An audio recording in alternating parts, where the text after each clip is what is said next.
welcome to another video with Everything's Terry. Blessings. Hope y'all having a good day. Today I want to talk about Scream versus m3gan. And the reason I call it Scream versus m3gan is because m3gan really set the standard for like horror movies this year.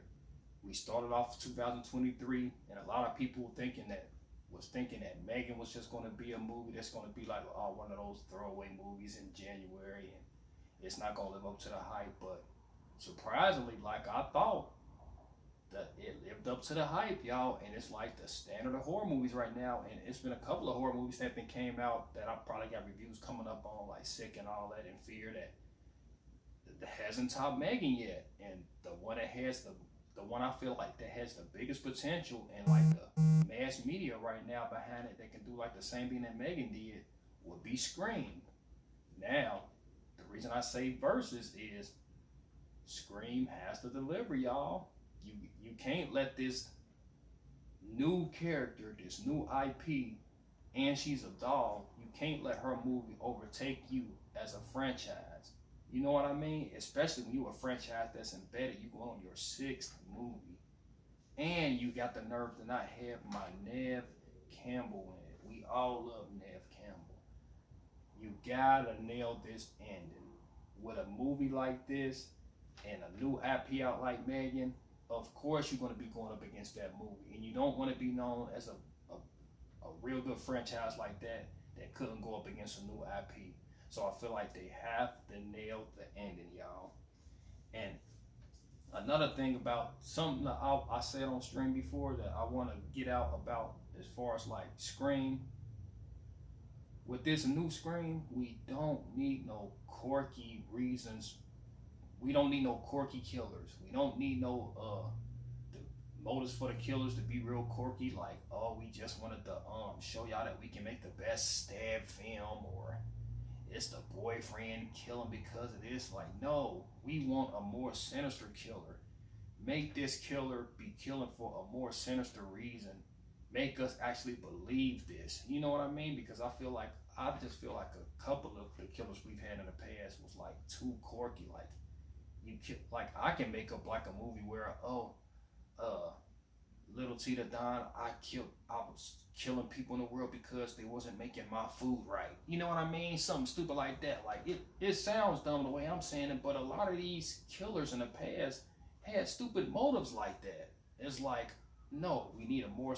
If you're going up against m3gan, you're gonna need to nail this ending, and you're gonna have to make sure there's not a bunch of holes in your stories, and you're gonna have to make sure that the ending and the killers are believable, especially if you're going to make it more than one killer. You have to nail this ending, y'all. So I'm hoping that they nail the ending, especially when you're going up against m3gan. Don't let m3gan make a better movie than you. Now, as far as the most interesting theories when it comes to Scream, the most interesting theories would be either if Tara is the killer, or if Sam is the killer, or if it's the therapist. Those seem like the most logical explanations.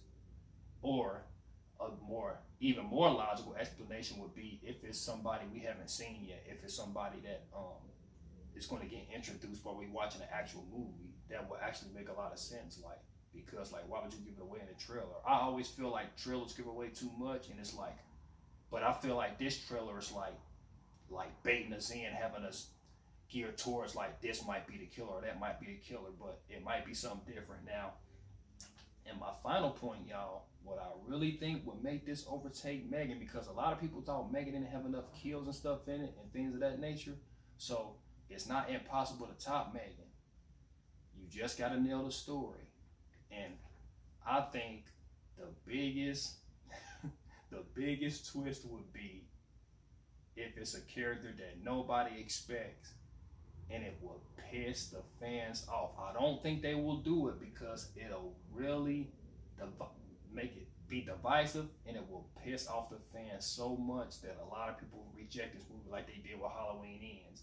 But to me, if I was the director and I was writing this movie, I would try to make it as if Neve or Gail was the killer. Now, like I say, and it would be funny because I would be sitting in the theater with fans actually watching that movie to see y'all reactions, to see how pissed off friends like my friends like Jalissa and Kirsten and Chels, y'all probably would be pissed. Larry would be pissed. Donnie would be pissed. Brandon, I like Scary, would probably be pissed if Gail or Nev was the killer. And it just get me so giddy because it's like, please, please make one of them be the killer so I can see their faces. I'm hoping they go that route because you need a big twist to get past Megan. To be at the end of the day, movies are competing with each other, and you wanna make a big impact. How big of an impact, y'all, would that be if Gail was the killer? Like, oh, you killed my man, so now I'm gonna kill y'all. You know what I mean? Like, she found a shrine, she created the shrine. You know what I mean? Like, we need something like that. But in all honesty, y'all, I think it would be really neat if they did something to like leave it up in the air. Like at the end, you think you caught the killer, but you really didn't. Now you gotta wait to number 7 to find out who the actual killer is. Or they kind of make you think like, oh, is it Sam or isn't it Sam? You gotta watch number 7 to find out. That would be like a real good.